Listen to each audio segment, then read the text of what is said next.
show you how to make these concrete tabletop fire pits. They're great for in the summer or in the winter for roasting marshmallows. And keeping you warm. If you guys like these tabletop fire pits and want to see more videos just like this, make sure you subscribe. You can also follow me on Instagram at timbernt_ for more behind the scenes. Now it's time to eat my marshmallow. So I've got a full 4x8 sheet of melamine to make my form.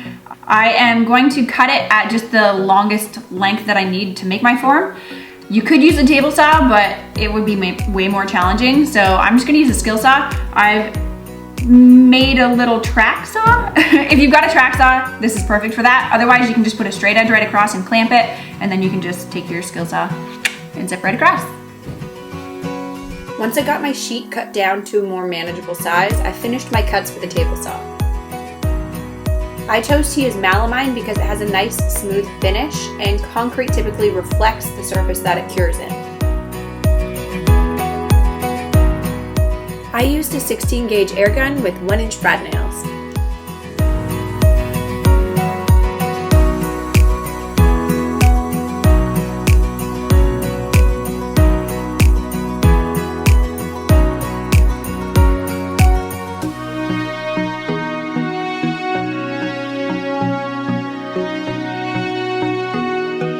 I don't know what happened, but my small box is too big.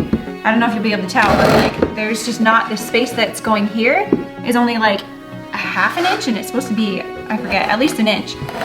So I'm gonna leave the large form, and I'm just going to reassemble this small one.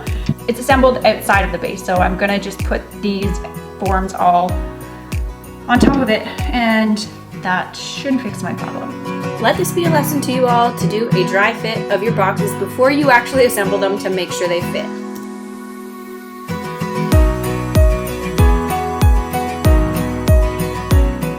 So after my one little hiccup, I finished the boxes and they fit inside each other perfectly. Now the next step is to add the concrete. So this time I'm gonna do colored concrete, which I haven't done before, so I'm kind of excited about that. I'm gonna do black. Oh nice, you got the boxes done without me. Oh, you made me tea. Those look really... Oh, I'll take that. that was mine. These boxes look really good though. The bottom is actually going to be really hard to take out though. I think you're going to be able to take those sides out, no problem, but the bottom is going to be like form fitted in there. So unless you can, because you can't really pry that part out, right? There's no space to get at that. That is actually a really good point, and I did not think about that. What you could do is, instead of doing a box like this, I know you've already built this, you could use rigid foam, and that way when it sets, you could just take a hammer or a screwdriver and just carve it out. Why don't we build another box and try using styrofoam in the middle and do both? Oh yeah, that's a good and idea. see which one's easier. Nice. Okay, so I got my blocks all cut, just ran them through the table saw. Now I gotta stick them all together, which I'm gonna use this old can of spray foam that I got kicking around. Anyway, let's see if we can get this thing working again. I'm using some rigid foam that I had just lying around the garage, but you guys can pick up a sheet from Home Depot or your local lumberyard. Oh, no. Well, that didn't work. Oh! Ah! I broke it. Here. There is stuff in there though. Whoa! That worked. Okay, I got foam. We're gonna have a lot of spray foam real quick here. Ah! Heidi! I need your help! I got a can of spray foam oozing quick! Ah, I popped it! I don't know what to do! Kind of nice to watch. It's very relaxing. I just gotta cut this down and then I can put it in. Okay. Okay, so you're gonna have to get off it though. Yeah. Oh man. That's a problem. I think I accidentally, in the excitement of the can of foam blowing up, I accidentally glued the rigid foam to the table. So I'm gonna have to get a crowbar to pry that out. Or maybe just...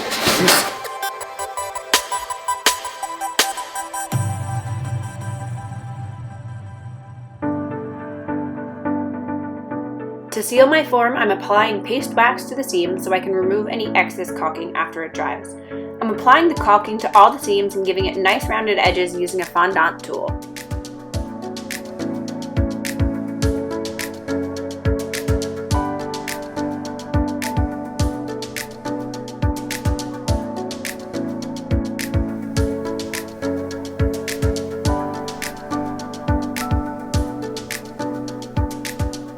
Before pouring the concrete, I cleaned my form using paint thinner. You could also use acetone or dish soap.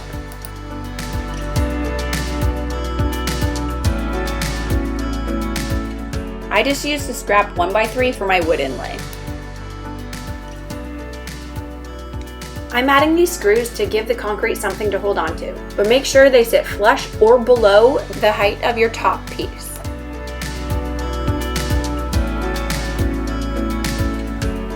If you decide to do a wood inlay like me, I would suggest making it the same height as your form so that you can trowel the top of the firebox and get a nicer finish. So what are you doing for your concrete tabletop fire pit? So I am putting concrete in the bottom of my large mold, taking my small mold and setting it inside, then filling up around it until it's full, and then putting the strapping on top to keep everything in place, and then let it dry.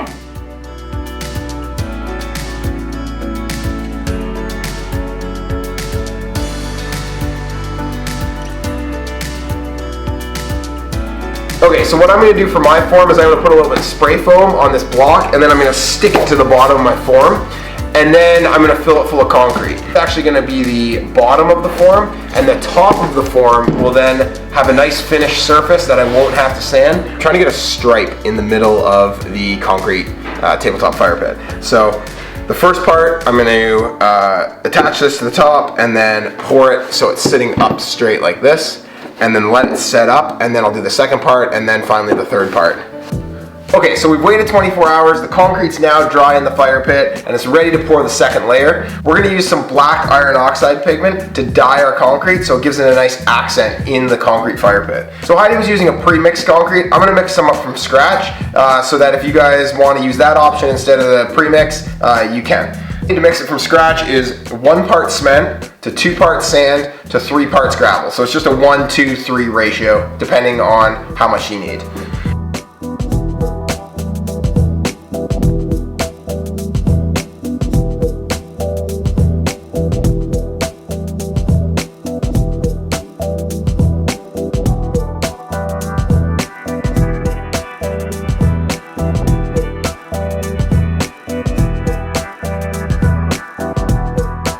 You can see all the air bubbles here coming out of the concrete, which is what you want to see. You don't want that air in there.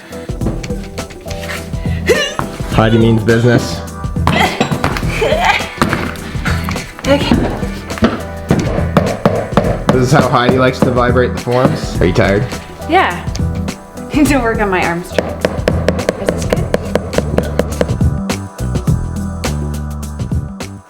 Okay, so our concrete tabletop fire pits are dry and ready for their grand reveal.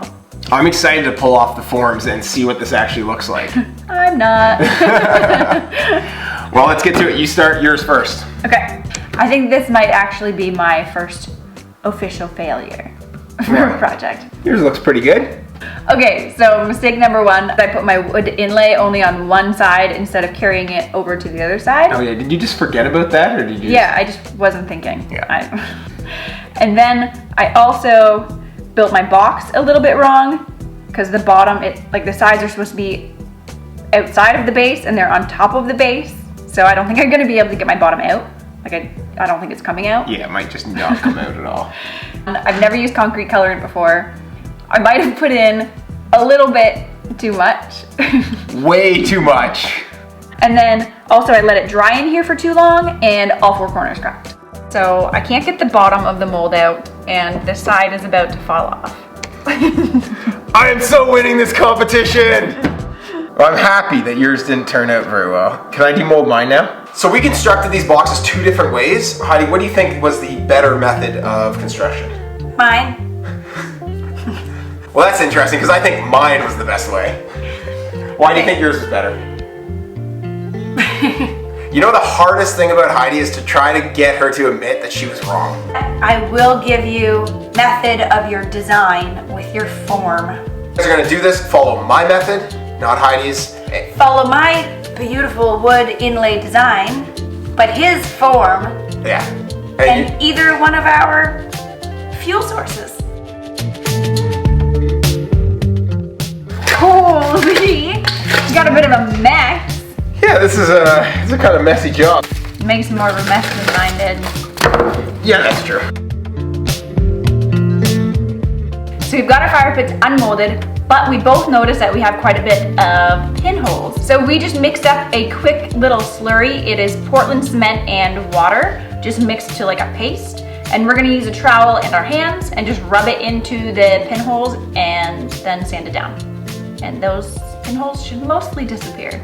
Yeah, I found that it was easiest to use a plastic, not steel trowel because it will scratch your fire pit. To use the plastic trowel to apply it and like get it on there and then go over it with your fingers to actually get it in all the pinholes. And then use the trowel again to remove all the excess stuff. Yeah. The other thing we found when you're applying the slurry to the fire pit is that the cement actually dries out the slurry when you're putting it on. So to prevent that, we're just using a spray bottle and we're just misting the surface so it hydrates it, and then we can apply the slurry. So we're gonna wrap these in garbage bags just to help keep the moisture in and leave them until tomorrow, and then we'll show you how they turn out. High five. No. Oh. So we let our slurry dry overnight, and now we're just gonna give them a gentle sand and see how they turn out. I am going to use these diamond sanding pads, which we got off Amazon. They're pretty cheap. I'll put a link to them in the description below. I've got 200 and 400, and I'm gonna wet sand them, and I'll let you know what I think. So for any of you guys who don't have the sanding blocks, you can also use some wet sandpaper. This is 220 grit. I'm gonna use that. I think it's gonna work just as good as the blocks. So the sandpaper works all right, but these pads work way better.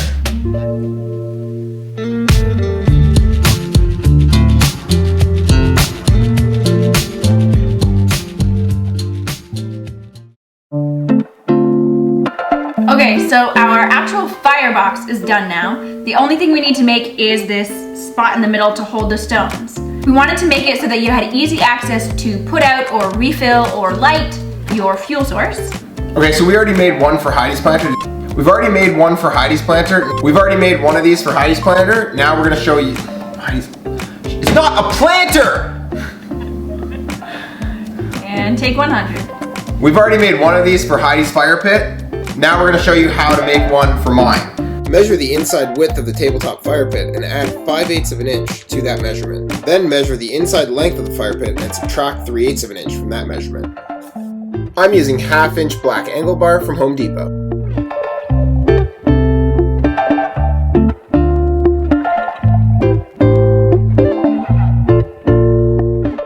On your short pieces, cut 1/2 inch into the corner of your angle bar and bend one side at each end on a 90-degree angle. Okay, so it's just gonna go in like that. And you can see there's a little bit of a space there, so I'm gonna file down this side because it's not quite square, just to get it to fit a little tighter. So that's a lot tighter fit, just a little bit of filing. Once you've got all your pieces fitting nicely, it's time to cut your wire mesh. I'm using a 1/4 inch wire mesh. I measured the opening of my tabletop firebox and added an inch in both directions. I bent my edges up 1/2 inch on all 4 sides and trimmed each corner with a pair of tin snips.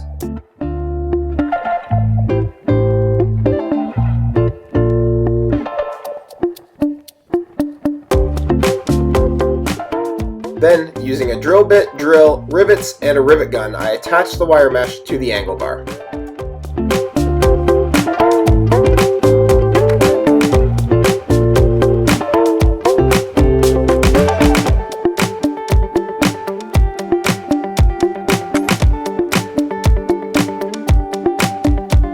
So now that we got the molds off, I got to drill a hole to accommodate for our propane burner. What I'm going to do is drill it right in the center, and then I'm going to drill 2 more holes on the outside edges, and those will be drain holes so that if you guys are using this outside, it's not going to fill with water. Another option, if you don't have a concrete drill, is to add removable plugs such as a small dowel to the fire pit form before you pour the concrete. Once the concrete cures, they can be removed, making perfect drain holes. Okay, so we built our screened box for our rocks that comes out really easily with all the rocks. And we are going to do our fuel source. So I'm going to use mason jars with tiki fuel and tiki wicks that I got off Amazon.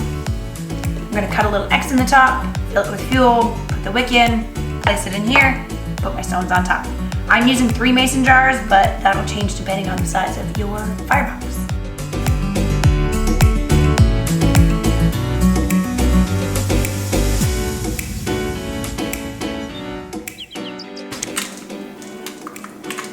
I think I gotta touch it, don't I? Oh! Let's watch that again. I moved a stone to light the wick and then I put it back once it was lit, and as you can see, the flame just disappeared. We noticed that the stones block the fuel from coming through, so you need to make a small pact so that the flames can do their thing. I'm gonna blow it out. But let's test your theory. Can we blow them out? Are they hard to blow? Oh, rebellious. Come on, Heidi, blow it out. The other advantage to using a propane burner is that you can just easily shut it off with a valve. With the tiki fuel, it's a little harder to put it out. You gotta blow it out. Can you blow it out? Yeah, I blew the other one out. Oh yeah, that's a good point. Okay, fine. I was trying to come up with negatives for your design. It's so hard to blow out.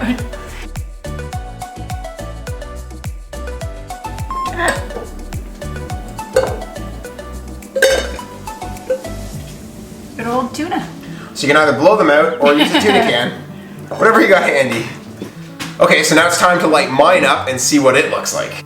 So in my fire pit, I'm using a propane burner so that you can get bigger flames than just in the tiki fuel. So if you're trying to, impress your friends. Trying to impress your friends, if you're trying to stay warm, if you're gonna be using this like in the winter, when you want a big fire, and if you guys want to see how to build it, we did another video on just the burner. You can check that out in the link below. So I got the propane tank hooked up, now I'm ready to light it. Light it up! I'm excited. I'm scared. Okay, why? There's nothing to be scared about. Okay, you ready? Here. No. It'll start small. I'll just turn it on a little bit. Just until you can hear it start hissing. I'm gonna stand over here. There we go. Don't! Ow. Well, that's a nice fire right there. Yeah, you can feel a bit of heat. It's pretty warm. Okay, I'm gonna go bigger. You ready? Oh yeah!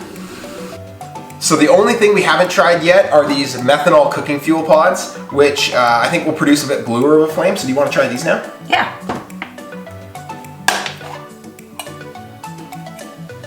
Cool. I've never actually used one of these before. Me neither. Smells So nice. it's just blue gel. I guess you just light it. Okay.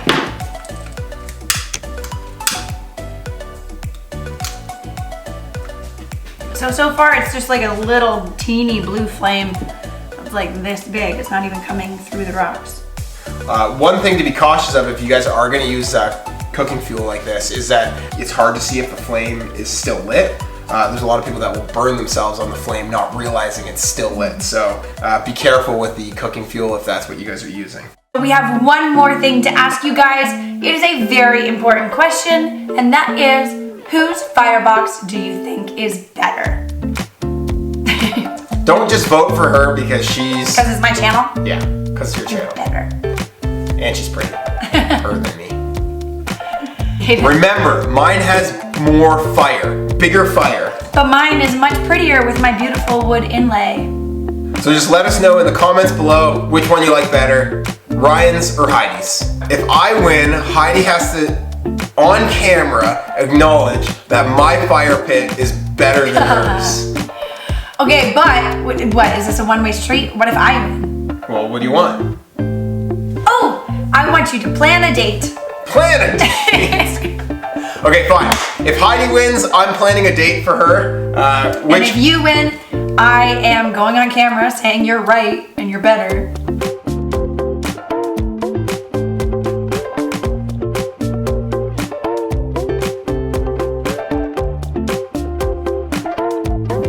The other thing that going through puberty. You were so stoked in that first clip. I was like, yeah, big buns. I know. Okay. Ah! Ow! Oh, sorry. The link in the description below for details on that one. Oh, I faded off apparently. Do not fade off, Ryan.